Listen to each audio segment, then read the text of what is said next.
far, the shooter of Charlie Kirk has been identified.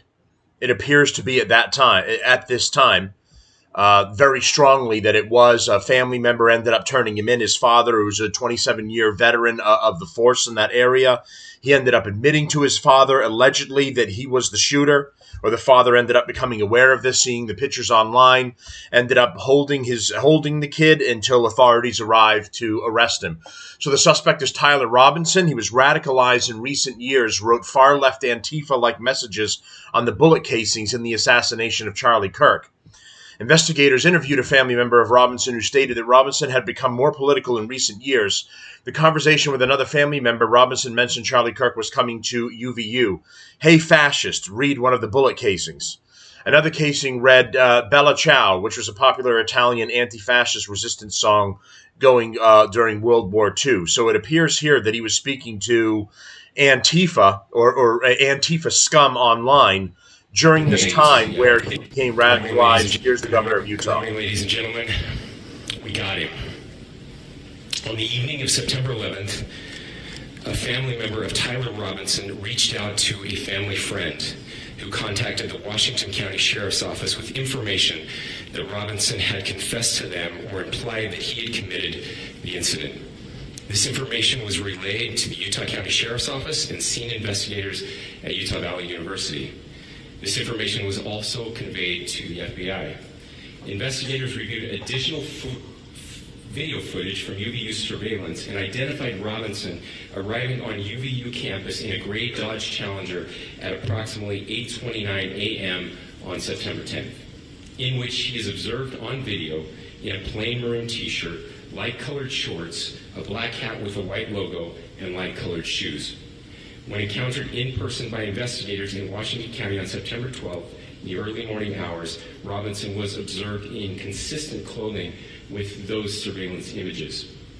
Investigators interviewed a family member of Robinson who stated that Robinson had become more political in recent years. The family member referenced a recent incident in which Robinson came to dinner prior to September 10th, and in that conversation with another family member, Robinson mentioned Charlie Kirk was coming to UVU. They talked about why they didn't like him and the viewpoints that he had. The family member also stated Kirk was full of hate and spreading hate. The family member also confirmed Robinson had a gray Dodge Challenger. Investigators identified an individual as the roommate of Robinson. Investigators interviewed that roommate, who stated that his roommate, referring to Robinson, made a joke on Discord. Investigators asked if he would show them the messages on Discord. He opened it and showed several messages to investigators and allowed investigators to take photos of the screen as each message was shown by Robinson's roommate. These photos consisted of various messages, including content of messages between the phone contact named Tyler with an emoji icon and Robinson's roommate's device. The content of these messages included messages affiliated with the contact Tyler, stating a need to retrieve a rifle from a drop point, leaving the rifle in a bush, messages related to visually watching the area where a rifle was left, and a message referring to having left the rifle wrapped in a towel. The messages also refer to engraving bullets and a mention of a scope and the rifle being unique. The messages from the contact Tyler also mentioned that he had changed outfits. I know there's been speculation as well as to the writing on those casings, those bullet casings, and I believe we have that as well. And I'll share that with you now. So the area north of Campus Drive Road where the suspect crossed over, you saw some of that in the video that we released last night, consists of a grassy area with trees on the edge of the UVU campus. Investigators discovered a bolt-action rifle wrapped in a dark-colored towel. The rifle was determined to be a Mauser Model 98 30-06 caliber bolt-action rifle. The rifle had a scope mounted on top of it. Investigators noted inscriptions that had been engraved on casings found with the rifle. Inscriptions on a fired casing read, Notices, bulges, capital OWO, what's this, question mark. Inscriptions on the 3 unfired casings read, "Hey fascist!" exclamation point, "Catch!" exclamation point. Up arrow symbol, right arrow, and symbol, and 3 down arrow symbols. A second unfired casing read, "Oh Bella Chow, Bella Chow, Bella Chow, Chow Chow," and a third unfired casing read, "If you read this, you are gay, LMAO." He did get us to read that one. There's nothing funny about this, but he did get one final thing when he got us to read the bullet that said, "You read this, you're gay," and we're like, "Oh darn it!" But it's part of the investigation, though. Guess we're gay. So the Charlie Kirks murderer was a middle-class 4.0 student from southern Utah who grew up hunting and whose dad worked in the sheriff's office. So now you're understanding how he was able to be 200 yards off with a scope and pull off the shot. And by the way, in my last show, I said somebody else that was close to Charlie came out and said he wasn't not wearing his bulletproof plating. There was something else. It's almost a mesh. And Tim Pool was talking about it, and now for the life of me, I can't remember what he was saying. But what that person that was close to Charlie said is that the bullet ended up hitting that, ricocheting off of it and going into his neck. So if that's accurate, it was a chest shot that was going, and that would have been stopped if he was wearing either different armor or more resilient armor. I don't know totally how to speak on that because I don't know enough, just those posts that I was seeing about it. But that it ricocheted up into his neck. It wasn't actually a neck shot. So bear that in mind as well. But this guy went hunting regularly with his dad, was proficient with a rifle with a scope for hunting. And, it wasn't this professional from Israel that ended up disappearing on the plane Candace Owens found and that took off and then turned its radar off when it was in the air. Some other people surmised that Charlie Kirk had a lot of high-profile friends that were attending the event, and they might have been ones that were leaving out of an abundance of safety, got on the plane, didn't want to be tracked by other people, so the plane turned its responder off. So there's potentially the explanation for that one. The shooter did not get away. They have the kid on video, and if you're hunting, he knows how to use a rifle with a scope, and you can make that shot. On a full ride at Utah State for academics, his dad recognized him from the photos and held him until authorities came. So this is the other part of the video here. So Charlie Kirk's assassin exchanged messages on Discord regarding a drop point for the rifle and casing engraving. So after he had dropped the rifle in the towel in the wooded area when he was escaping, he was asking his fellow Antifa scumbags and whoever else he was talking to, go get that rifle and get it out of there and get rid of the evidence if you can do it. And of course the Antifa scum didn't do it. They left him hanging. Which I imagine is what Antifa will do because they're a domestic terror group, so they have no alliance to anyone. Tyler wasn't any more radicalized than your average Redditor. The temperature on the left is turned so high up that the randos just start popping off without warning. Here's a little bit more about the family here, and I think maybe some extra details. Member Robinson mentioned Charlie Kirk was coming to UVU. They talked about why they didn't like him and the viewpoints that he had. The family member also stated Kirk was full of hate and spreading hate. The family member also confirmed Robinson had a gray Dodge Challenger. Investigators identified an individual as the roommate of Robinson. Investigators interviewed that roommate, who stated that his roommate, referring to Robinson, made a joke on Discord. Investigators asked if he would show them the messages on Discord. He opened it and showed several messages to investigators and allowed investigators to take photos of the screen as each message was shown by Robinson's roommate. These photos consisted of various messages, including content of messages between the phone contact named Tyler with an emoji icon and Robinson's roommate's device. The suspect crossed over. You saw some of that in the video that we released last week, to engraving bullets and a mention of a scope and the rifle being unique. Messages from the contact Tyler also mentioned that he had changed outfits.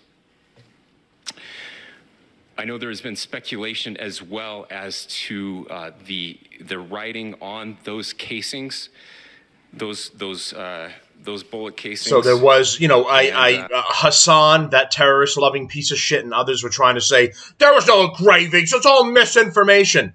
There were engravings on the bullet. What the argument was going on is, on the end of the shell casing is the engravings from the manufacturer who makes the bullets.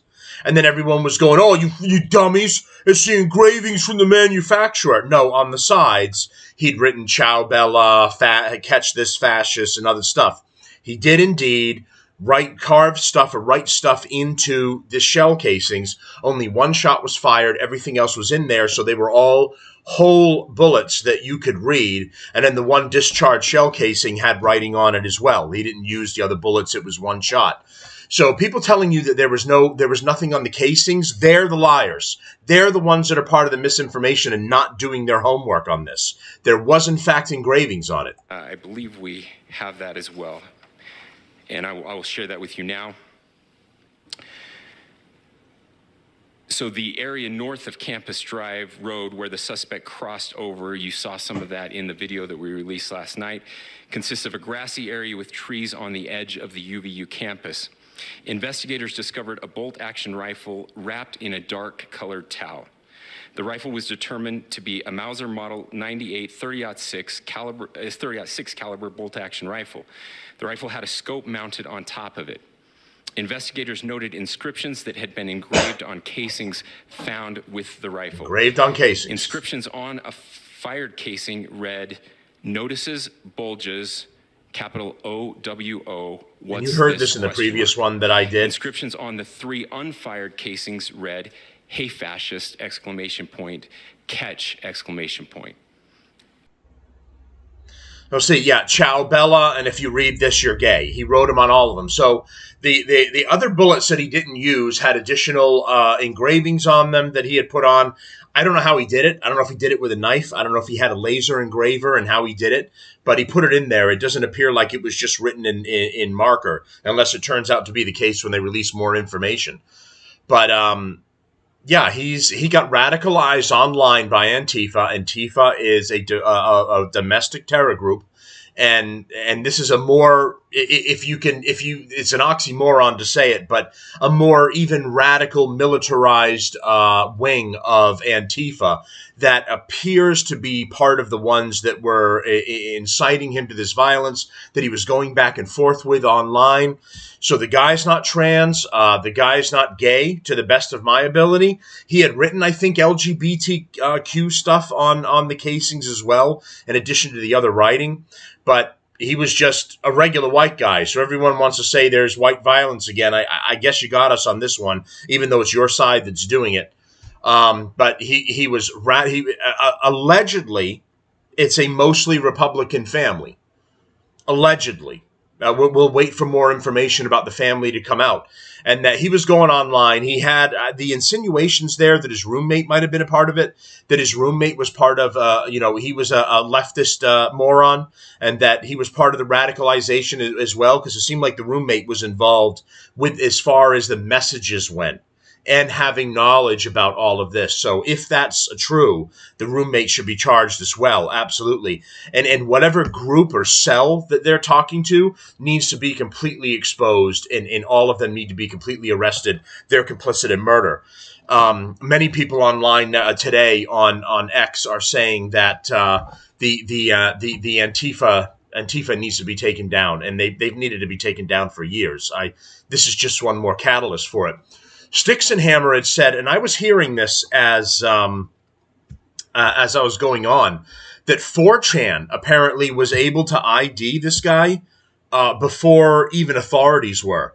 So Sticks and Hammer 666 says, if it turns out the 4chan did indeed manage to ID, if it turns out that 4chan did indeed manage to ID the Kirks Killer before law enforcement was able to do so, it will be the ultimate crowning glory of the power of autism and collective grassroots investigation. Because I've never really been on 4chan, but I'm sure to one degree or another you've all heard about it. Everyone goes in and does frog memes and crazy memes and all this other stuff, and you've got this special kind of clientele or whatever that are on 4chan, and allegedly they were able to come up with the ID even before law enforcement was.